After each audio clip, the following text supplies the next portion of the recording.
لا معاك والله. اتفضل، معيش غير 10 جنيه. يا عم انا هعملها لك وعادي. لسه انا زعلان. عادي. طب هي تتكلف قد ايه؟ ولا اي حاجه. طب خد يا عم، خد يا عم 10 جنيه. والله ما اخد حاجه. انا معيش غير 10 جنيه، اجيب لك ال 10 الثانيه بقى عليها 10. مش غلش بالك انا كده كده صاحب المحل ولا بتاع. حضرتك صاحب المحل يعني؟ ماشي يا زعيم. ماشي. تسلم يا باشا، الله يبارك لك. تسلم يا باشا.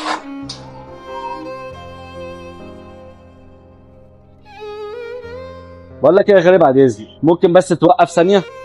وقف ثانيه بس. انا اصلا الفرده دي عندي استبن وبايظه، عايزك تبص هنا كده. ايوه تمام. وكل ده بصور، وكل دي كانت تجربه انسانيه. ازاي طيب؟ ايه؟ ازاي طيب؟ كل ده برنامج.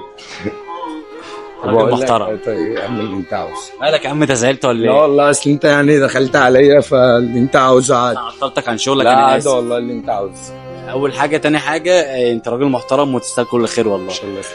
انت حبيبي، الله يبارك لك. لما عرفت ان انا غريب ووقفت جنبي بدون ما تعرفني، فانت راجل محترم وتستاهل كل خير. يا عم الغريب في بلدنا اللي هو عاوزه يتعمل له. حبيبي يا زعيم، انت عاوز انا اسف لو كنت صورت بدون علم. لا يا عم والله على دماغي. اهم حاجه بس اللي احنا صورناه ده نذيعه. مش على دماغي زيع. زيع.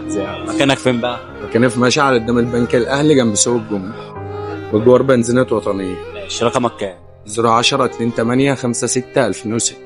كل الناس اللي عندنا في المنصوره، كل اخواتنا اللي في المنصوره متابعيني، تيجي للراجل المحترم ده، عندك حاجه كاوتش عايز تصلح، تعالوا لي. مش اي حد تبعك يجي على دماغه، والمكان مكان اي حد في المنصوره، واي حد غريب مكان مكانه في اي وقت. حبيبي يا زعيم، شكرا. انت اي حاجه في اي وقت المكان مكانه. تسلم يا زعيم، سلام عليكم. السلام عليكم. ممكن اخد الاستبن بقى؟ معلش على دماغي. ماشي يا باشا، تسلم.